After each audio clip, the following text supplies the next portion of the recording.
쌍방울 대북송금 사건을 수사 중인 검찰이 민주당 이재명 대표를 피의자 신분으로 입건했습니다.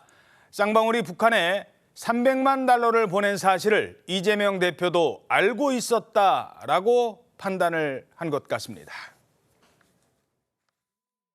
이화영 지사가 대표님 대북송금을 보고했다라는 진술이 나왔다는 얘기죠.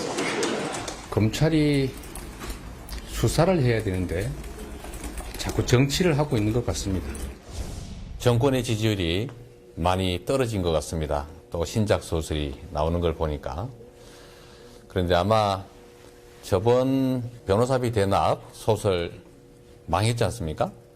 아마 이번 방북 관련된 소설도 스토리 라인이 너무 엉망이라 잘 안 팔릴 것 같습니다. 그런데 이재명 대표가 전에는 참고인 신분이었다가 이제 피의자 신분으로 바뀌는 거예요? 네, 그렇습니다. 검찰이 이 제3자 뇌물 혐의를 적용해서 참고인에서 피의자 신분으로 이재명 대표를 입건한 걸로 확인이 됐는데요. 이 이재명 대표가 경기지사로 재직하던 시절에 쌍방울 그룹의 대북 사업과 관련해 특혜를 제공하는 대신에 북한에 방북 비용 300만 달러를 건네도록 한 혐의를 적용한 겁니다. 이 검찰은 이화영 전 경기도 평화부지사가 이 대표에게 쌍방울 그룹의 방북 비용 대납 사실을 진술한 이후부터 이 대표에 대한 피의자 전환 여부에 대해서 검토를 했던 것으로 알려지고 있습니다. 이 최근까지도 이전 부지사가 이 대표에게 보고를 했다 이런 입장을 유지를 계속하고 있는 걸로 알려지고 있거든요. 따라서 이 방북 비용을 뇌물로 판단하고 제3자 뇌물 혐의를 적용한 겁니다. 예, 그래픽으로 잠시 나왔습니다만 자, 북한이 어떤 나라입니까? 이 북한에 가겠다고 하니까 공짜는 없다. 적어도 300만 달러는 줘야 뭐 시민들도 동원을 하고 그리고 뭐 들리는 얘기로는 뭐 헬기도 띄우고 뭐 이렇게 하겠다. 대대적으로 환영해 주겠다. 그러려면 300만 달러, 우리 돈으로 한 30억 넘게 필요하다. 이런 얘기를 했다는 겁니다. 자, 피의자로 입건했다는 건 조만간 그러면 소환도 임박했다라고 봐야 되나요? 그렇게 되겠죠. 저는 뭐 피의자 입건, 피의자 전환이라는 거는 그 수원지검이 이재명 대표를 소환하기 위한 절차다 이렇게 생각을 합니다. 그런 점에서 본다면 이제 뭐 이화영 전 부지사의 재판도 어저께 있었고, 그다음에 재판이 이제 계속 이어질 테니까 그러면 이재명 대표를 아마 뭐 대략 지금 예상컨대는 한 9월 초중순 정도에 이재명 대표를 불러서 조사를 한 다음에. 이제 이 문제 결과하고 백현동 배임 의혹을 가지고 그 구속영장을 청구하게 되는 것 아닌가. 뭐 일각에서는 한때 이제 이화영 재판이 공전을 되면서 이제 뒤로 미루어질 것이다 이런 예상이 있었는데 다시 또 기류가 지금 변하는 것 같은 그런 느낌을 받습니다. 그러니까 그전에는 이화영 재판에서 이화영 부지사가 한마디를 하면 보고했다라는 얘기를 들은 다음에 조사를 하려고 그게 했는데 법정 증거로 채택이 된 다음에 구속영장을 청구하는 게 어떻겠냐 뭐 이런 얘기들이 많이 나왔는데 계속 공전을 하게 되잖아요. 그리고 이제 어제 김성태 전 회장의 법정 증언이 나왔기 때문에 그것만 가지고서도 충분히 구속영장이 청구할 수 있다 뭐 이런 기류가 있다는 겁니다. 예. 자, 피의자로 전환된 이재명 대표 이런 반응을 보였습니다. 황당한 얘기죠. 어떤 점에서 좀 황당하다고 보시나요? 혹시 이전 부지사가 검찰 회유와 압박을 받아서 그렇게 진술했다고 보시는 건가요? 만약에 영장 청구되면은 정당한 영장 청구라고 볼까요? 그게 말이 되는 소리겠어요.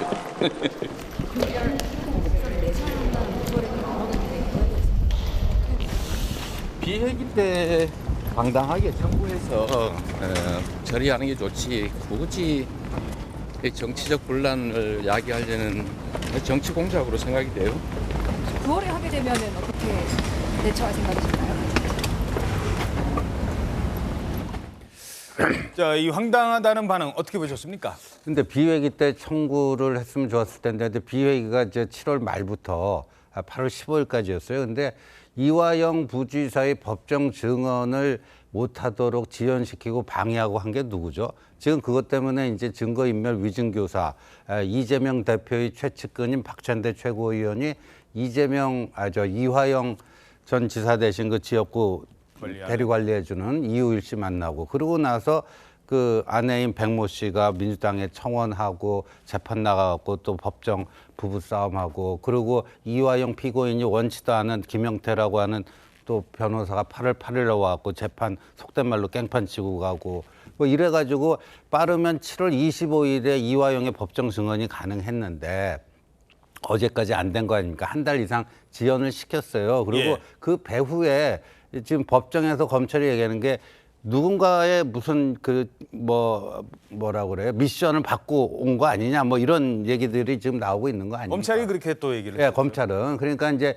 그 배후에 이재명 대표가 있는 게 아니냐 뭐 그런 좀 의심이 나오고 있는데 그런데 뭐 왜 비회기 때 안 하고 뭐 이런 게 정치 공작이다는데 누가 정치 공작하고 있는지 모르겠습니다. 예, 어떻게 보십니까?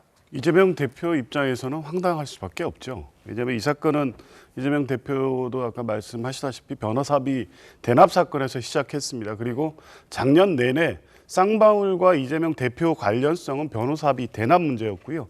검찰도 그 부분에 초점을 맞추고 수사를 했었고 그 과정에서 쌍방울에 대한 자본시장법 위반이라든가 배임 횡령 혐의로 수사를 확대하고 있는 과정이었습니다. 그 당시까지만 해도 김성태 회장은 관련성을 다 부인하고 있었죠. 그런데 1월 달인가요? 소환되면서부터 이제 갑자기 태도를 바꾸게 된 겁니다. 예. 그때부터 대북 송금 대가 대납 사건 또 스마트 사업비 대납 사건으로 사건이 바뀌기 시작했고 그것이 지금까지 연결된 거였고요. 이화영 전 부지사의 증언이 되게 중요합니다. 어쨌든 김성태든 안부스든 쌍방울 관련자나 아태업 관련자들은 이미 구속돼서 재판되는 과정에서 본인의 형량과 관련된 여러 가지 고민이 있을 수밖에 없고요. 그 과정에서 이화영 전 부지사가 일관되게 부인하는 입장을 가져오다가 최근에 이제 진술이 바뀌었고 이게 이제 논란이 되고 있는 상황인데요.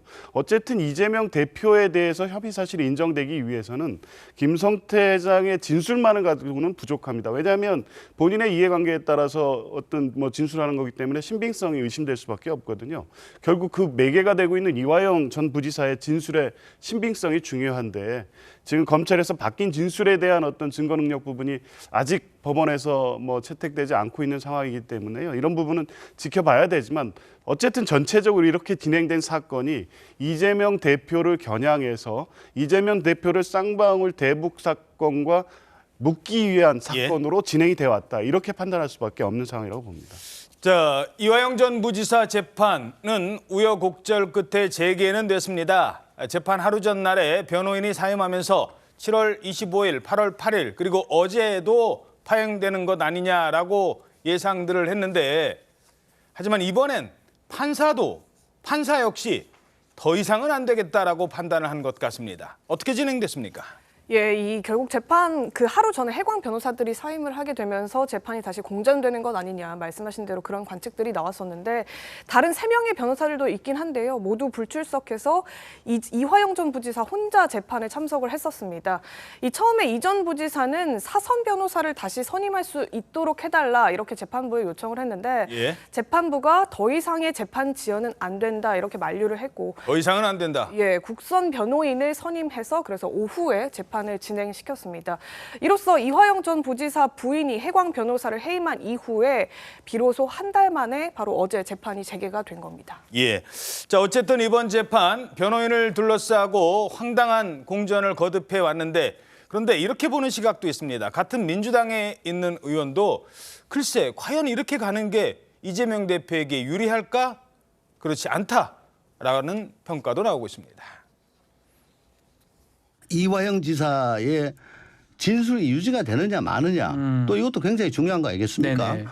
상당히 비정상적인 이런 진행이 좀 되고 있는데 요는 이화영 전 부지사의 진술, 법정 검찰 진술에 대한 증거능력 부여 과정에서 지금 딱 걸려 있는 거거든요. 예. 그러니까 이게 법원이 그렇게 좋지 않게 볼 것 아닌가. 증거를 오염시키려는 시도로 볼 우려가 있다. 그래서 증거 인멸의 우려 쪽으로 만약에 방점이 주어진다면 가능성은 조금 더 올라가겠죠. 영장. 자, 이러면서 검찰은 조직적 사법 방해다라고 하면서 배후에 민주당 모 의원이 있다라고 얘기를 한 것 같은데 모 의원, 그 TV조선에서 보도했던 그 의원 맞을까요? 그렇죠. 그게 이제 박찬대 최고위원인데 박찬대 최고위원이 이화영 전 부지사의 40년 직이라는, 그래서 이화영 전 부지사의 지역구를 현재 대신 맡아서 관리하고 있는 이우일 씨라는 사람을 만난 걸로, 그거는 다 확인이 됐잖아요. TV조선 단독 보도로. 근데 그 자리에서 바로 이화영 전 부지사의 부인하고도 또 전화 통화를 한 걸로 돼 있어요. 그런데 이제 그거를 검찰의 시각으로 보면 이게 회유라고 보는 거죠. 회유. 왜냐하면 그 어간에 사실은 이화영 전 부지사 부인이 민주당에다가 탄원서를 하는 걸 냈어요. 그리고 그 이후에 사실 또 옥중 편지라는 걸 남편으로부터 받아서 그것도 민주당이 또 공개를 하도록 했어요. 그렇죠. 그 이후에 변호인을 해임했고, 그다음에 또 공전을 시켰고, 이런 일련의 과정을 보면 이거는 결국 박찬대 최고위원이 역할을 한 것 아니냐. 그게 이제 검찰이 얘기하는 사법방해입니다.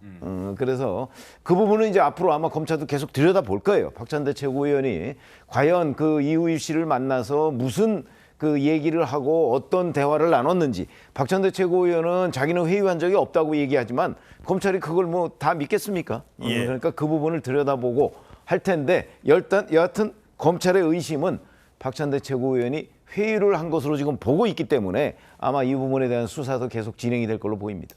자, 그래서 어제 재개는 됐습니다만 결국 이화영 전 부지사의 증언은 아직 나오지는 않고 있습니다. 그런데 어제 재판에서 이 사람의 입은 막지를 못했습니다. 쌍방울 전환 사채 중에 변호사비로 흘러 들어간 건 없었을까요? 이재명 대표는 전혀 모르십니까? 연락한 적도 없고요. 측근들도요? 아니, 모릅니다. 지금 전혀 모른다고 말씀하신 건가요?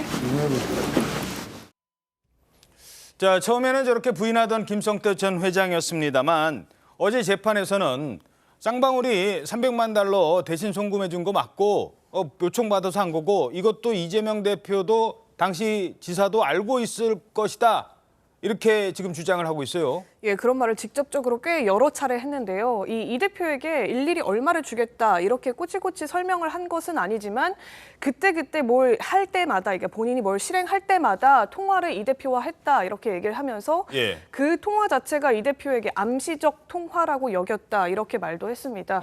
또 지난 2019년 김 전 회장이 모친상을 당했을 때도 경기도 비서실장, 당시에 이제 이재명 지사 비서실장이 조문을 와서 그때 이제 고인이 대신 이 쌍방울의 스마트팜 비용 대납에 대한 이재명 대표의 감사 인사를 대신 전한 사실도 맞다. 검찰이 물어보니까 맞다. 이렇게 진술을 또 했습니다. 결국 쌍방울의 800만 달러 대북 송금 대납 사실을 이 대표가 모두 알고 있었다.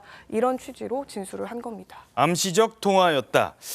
자, 이재명 대표는 그동안 김 전 회장에 대해서 그런데도 내의 사입은 인연밖에 없다라고 관계를 부인해 왔었습니다. 쌍방울과 이재명은 대체 무슨 관계입니까? 나도 모르겠어. 뭘 알아야 내가. 인연이라면 이거 내의 사입은 거 아무것도 없어요. 도대체 저는 김성태라는 분 얼굴도 본 일이 없거든요.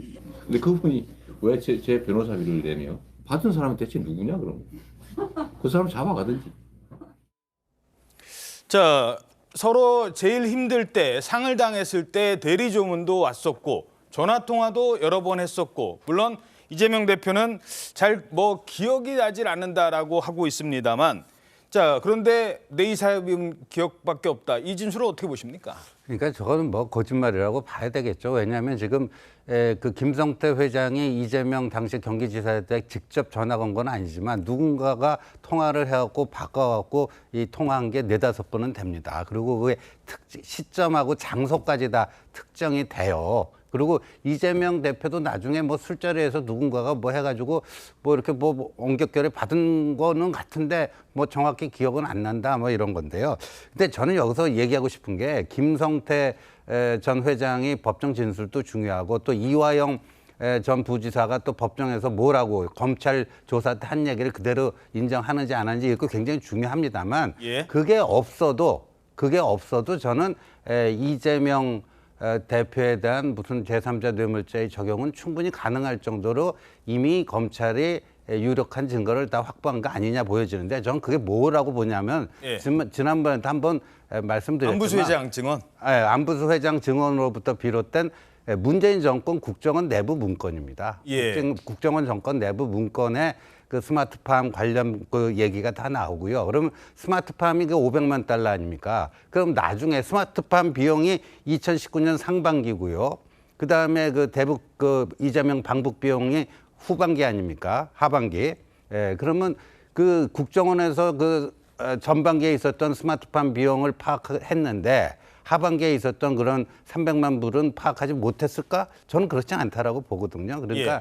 저거는 이화영이 법정에서 인정을 하든 안 하든 이재명에 대한 소환도 가능하고 기소도 가능할 정도로 이미 수사가 진척돼 있는 게 아닌가 보여집니다. 짧게요. 근데 어제 재판에서 김성태 회장과 안부수 회장도 원래 같이 나오기로 돼 있었는데 안부수 회장은 뭐 건강상의 이유를 대면서 출석을 하지 않았거든요. 혹시 그 사이에 마음의 변화가 생기진 않았을까요? 어떻게 보십니까? 근데 안부수 회장의 경우에는 지금 1심 판결이 나왔잖아요. 1심 판결이 나와서 징역 3년 6개월입니다. 그리고 지금 항소심 재판 중인데 지금 뭐 그러니까 그 이를테면 이화영이 그 법정 증언 못 하게끔 뭐 이렇게 그 뭐 좀 작업을 속된 말로 작업을 했듯이 안부수 회장에 대해서도 작업을 했을 가능성도 배제할 수는 없지만 그렇게 한다고 지금 뭐 뒤집을 수 있는 단계는 이미 지나가 버린 게 아닌가 이렇게 보여집니다. 예. 왜냐하면 그 부분에 관해서 국정원 직원의 법정 증언도 있었어요. 그러니까 안부수 회장이 얘기해 준 대로 국정원 문건을 작성했다는 거거든요. 예. 그게 지금 보관이 돼 있는데 안부수 회장이 여기서 뒤집는다고 문제가 해결되지 않죠. 게다가 그 작성 시점은 이게 문제가 되기 훨씬 전인 문재인 정부 때 그러니까 국정원이었고. 2019년 뭐 7월 이 어간이거든요. 예. 어떻게 분석하십니까? 어제 김성태 전 회장의 이 부분 진술은 사실 새로운 게 아닙니다. 이미 검찰 조사 과정에서 국내 송환 이후에 일관되게 관련성을 얘기해 와 있고요. 근데 오히려 주목된 부분은 암시적 통화라는 방식으로 이 부분을 진술했다는 거거든요. 예. 그러니까 암시적 통화라는 거는 본인의 어떤 주관적 판단입니다. 이게 객관적 사실로서 이재명 대표가 대북 방북의 대가로 300만 불을 지급했다거나 스마트팜 사업비를 쌍방울이 대납했다는 사실을 이화영 지사가 뭐 이재명 대표한테 보고를 했고 그래서 이재명 대표가 다 알고 있었다 이런 사실 직접 사실을 진술한 게 아니라 본인이 그러저러한 정황을 가지고 볼 때 그런 것으로 보인다는 진술에 불과하거든요. 그래서 이것만을 가지고는 증거력의 한계는 있습니다. 따라서 이제 결국 검찰은 이화영 부지사의 진술에 의존할 수밖에 없어서 결국에 검찰 진술 과정에서 회의 압박이 있었느냐에 대한 여러 가지 논란이 제기될 수밖에 없는 것이고요. 예. 김성태 전 회장의 진술만으로 이재명 전 대표의 혐의 사실이 어느 정도 확정됐다. 저는 그렇게 보지는 않습니다. 알겠습니다. 자, 그런데 기존에 알려진 내용 말고도요. 어제 법정 증언에서는 새로운 내용도 나왔습니다. 지난 대선 당시에 이재명 후보 캠프에 1억 5천만 원을 후원했다. 1억 5천만 원 후원하면 안 되거든요. 어떻게 했는데요? 나눠서. 폭로 내용은 이 서영일 기자가 정리해드리겠습니다. 지난 2021년 7월 대선 경선 당시 이재명 캠프에 정치자금을 낸 후원자 명단입니다. 김성태 전 쌍방울 회장이 정치자금 1인 한도인 1,000만 원을 낸 것으로 돼 있습니다. 김 전 회장은 재판에서 이화영 전 부지사가 경선 첫날에 후원금이 이낙연 후보보다 압도적으로 많이 들어오면 좋겠다고 후원을 요청했고 직원 명의까지 동원해 1억 5천만 원을 후원했다고 주장했습니다. 이후 이 전 부지사를 통해 이 대표도 알고 있다는 말을 들었다고 덧붙였습니다.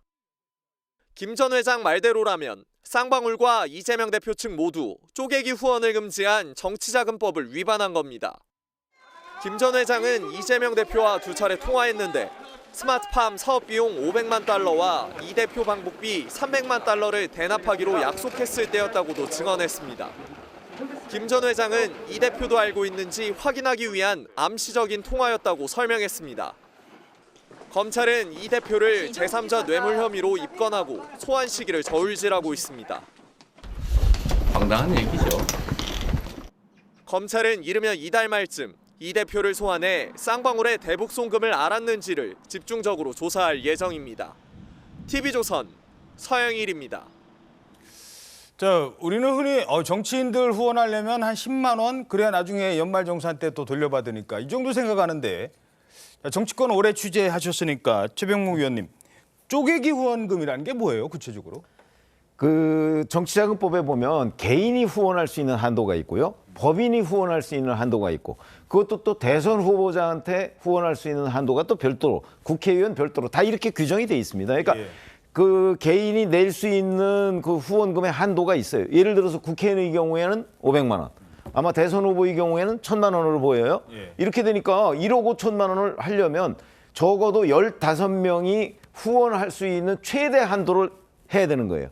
그런데 김성태라는 이름으로는 1,000만 원밖에 못 하는 거죠. 그렇죠. 그러니까 이제 자기 임직원들 이렇게 동원해서 뭐 예를 들어서 뭐 우리 신지호 직원도 가서 1,000만 원 후원하고 뭐 이런 식의 얘기가 되는 거예요. 이걸 쪼개기 후원이라고 합니다. 그래서 보면 궁극적으로는 그 돈도 다 김성태 전 회장 쌍방울 돈이죠. 그러니까 쌍방울 돈 1억 5천만 원을 이재명 대선 후보에게 1억 5천만 원에서 2억 원이라고 어저께 그 증언을 했는데 그거를 이재명 대선 후보한테 후원을 한 겁니다. 근데 법망에 걸리지 않도록 하나씩 쪼개서 최대 한도를 15명 내지 20명의 이름으로 한 거죠. 그거를 폭로한 거죠. 그거를 어제 법정 증언에서 얘기를 한 거고 이제 김성태 전 회장 입장에서는 왜 그렇게 할 수밖에 없었는지 그게 바로 쪼개기 후원이라는 겁니다. 예. 자, 한때는 이렇게 후원금도 쪼개서 줄 정도로 친했다. 뭐 친한 건 모르겠습니다만 그 정도의 관계에 있었고 또 상을 당해서는 조문까지 했던 두 사람이 갑자기 이재명 대표가 김성태 전 회장을 겨냥해서 그때 뭐라고 했었죠? 노상강도라는 표현까지 썼지 않습니까? 게다가 정성호 의원은 이렇게 덧붙였습니다. 조폭 깡패들이 뭐 800만 달러나 되는 돈을 갖다가 그 혜택의 당사자라고 하는 이재명 경기도지사하고 일면식도 없이 그렇게 줄 수 있겠습니까? 술자리에서 전화 통화 한번 하고서 뭐 그걸 갖고서 그 통화한 걸 갖고 뭐 보고했다 또는 뭐 알고 있었다라고 얘기 주장하는데 저는 뭐 전혀 그 상식적이지 않은 얘기고요. 자, 결국 김성태 전 회장이 왜 이재명 대표를 향해서 이제는 갑자기 모든 걸 대형 폭로를 쏟아내기 시작하느냐. 자, 한때는 뭐 깡패라는 말은요. 사실 한동훈 법무부 장관이 썼었어요. 김성태 전 회장을 향해서. 그때만 해도 민주당은 아이고 꼭 그렇게까지 깡패라고 해야 되겠습니까? 라고 김남국 의원이 당시 민주당 의원일 때 지적을 했었거든요. 근데 지금은 노상강도, 깡패, 민주당 쪽에서 나오고 있어요. 자, 그런 배신감 때문이었을까요? 인간적 배신감이 크겠죠. 예, 그리고 김성태 전 회장의 경우에는 쌍방울의 사운을 이재명의 대선 당선으로 거의 그냥 100% 연동을 시키고 움직이지 않았습니까? 몇 년 동안. 그러니까 속된 말로 이제 올인을 한 거고 그리고 여러 가지 그게 있었습니다. 그리고 지금 1억 5천만 원 얘기도요. 이게 그 당시에 이제 2021년 여름경에 이제 민주당 대선 후보 경선이 이재명, 이낙연 양강체제로 시작이 되지 않았습니까? 그때 이미 그 김성태 회장이 1,000만 원 했고 쌍방울 다른 뭐 임원들 뭐 했고 쌍방울 임원들이 3명인가 뭐 4명이 뭐 돈 1,000만 원씩 한 3, 4천 했다 그런 얘기가 있었거든요. 예. 근데 이제 그거까지는 이제 공개가 된 거고 왜냐하면 쌍방울 무슨 계열사의 대표이사로 돼 있다던가 뭐 쌍방울 부회장으로 돼 있다던가 그런 건데 그거 말고 쪼개기로 쌍방울 사람이 아닌 것처럼 뭐 해가지고 보낸 게 10수명이 더 있었던 것이죠. 근데 저런 거를 이제까지 밝히지 않고 있다가 이렇게 밝힌 거는 뭐겠어요. 당신 나를 자꾸만 갖고 그렇게 심하게 뭐 인신공격하고 모욕하고 그런데 그럼 나도 뭐 지렁이도 밟으면 꿈틀한다는데 나도 그럼 당신한테 할 말 없을 줄 아느냐 뭐 이런 거 아니겠나 싶습니다. 어제 김성태 전 회장 발언 가운데 하나 주목되는 게 이화영 전 부지사의 부인에 대해서 언급을 했어요. 네, 그렇습니다. 하다 본인 남편이 아닌 이재명을 위해서 이렇게 하는 게 말이 되느냐, 뭐 이해가 안 간다 이렇게 직격을 했는데요. 이 변호사를 이화영 전 부지사에게 선임을 해주던지 또 나 몰라라 하는 것도 아니고 나도 몇 번이나 나왔는데 이 재판 자체가 공전이 되면서 증언을 못했다. 이게 지금 이 전 부지사 부인의 이제 방해 때문에 못하는 것 아니냐, 남편한테 왜 이러느냐 이렇게 얘기를 한 건데 이 전 부지사는 쌍방울 대북 송금 관여와 또 법인카드 뇌물수수 의혹으로 지난해 10월부터 지금 구속 기소가 돼 있는 상태거든요. 그러니까 뭐 반년이 넘게 지금 남편이 옥고를 치르고 있는데 어떻게 부인이 협조를 안 해줄 수가 있느냐 이런 취지로 이제 직격을 한 겁니다. 예, 알겠습니다.